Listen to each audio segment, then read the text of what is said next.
Did Hillary Clinton use Libya as a conduit to sell arms to ISIS-Daesh in Syria? The US government, at the time that Hillary Clinton was in charge of foreign policy, did use Libya as a conduit to get arms to jihadists in Syria. That's well established, not just by a range of our materials, but by the investigative work of Cy Hirsch and a variety of other investigative reporters in the United States. Some of those even published in the New York Times. And any of the emails, I mean, you have mentioned that Libya comes up in so many of the emails that you've been releasing. As regards Hillary Clinton as Secretary of State. In the batch of 32,000 emails we released a few months back, there are 1,700 in relation to Libya. So including, I suppose that the most useful one is, which is colloquially referred to as Hillary Clinton's Libya brag sheet. So she was documenting all the ways in which she led the invasion of Libya in a political and, to a degree, an organizational sense. So pushing it within the US government, bringing in the European partners, et cetera, et cetera. Okay. Even going there herself personally. Anything to add to reports that, according to the French papers, the big French industrial conglomerate Lafarge, which has been donating money to the Clinton Foundation, and has got the reports in the French press were it was it was relating funds with ISIS-Daesh. Any information, any emails that connect up Hillary Clinton to ISIS-Daesh through Lafarge? Well, most of this work was done by Le Monde, so that's the New York Times equivalent of France.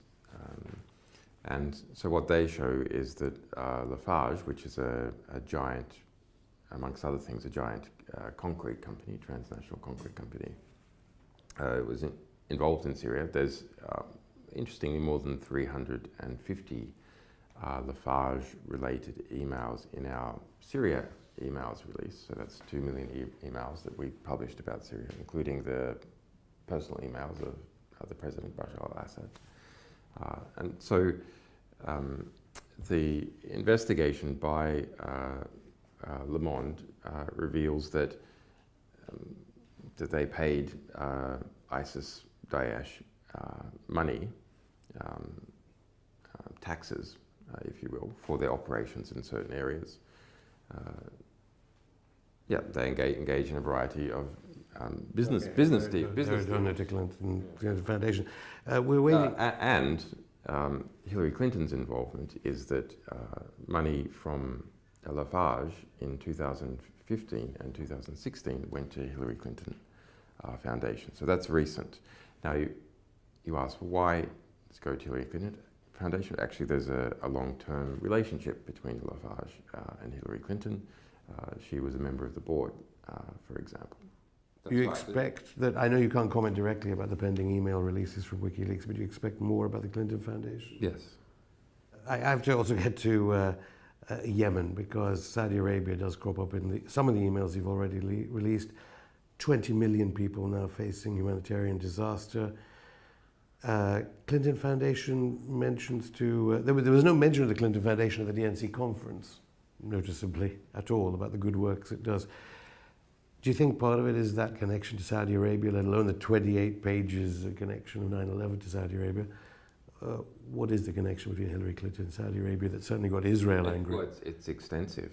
I mean, the relationships between Hillary Clinton and Saudi Arabia, between the Clinton Foundation and Saudi Arabia. Saudi Arabia is probably the largest single donor to the Clinton Foundation.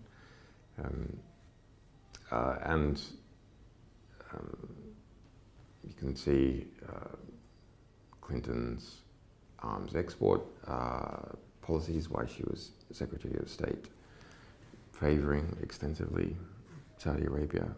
William Binney, the whistleblower who's been on our show, says that the NSA can easily get access to all these emails. So if there is illegality in the pending emails of your release, or malfeasance in the ones you've already released, President Obama could presumably act on it and get Hillary Clinton charged, regardless of whether you're about to release an email, which would mean that James Comey of the FBI would have no alternative but to arrest Hillary Clinton.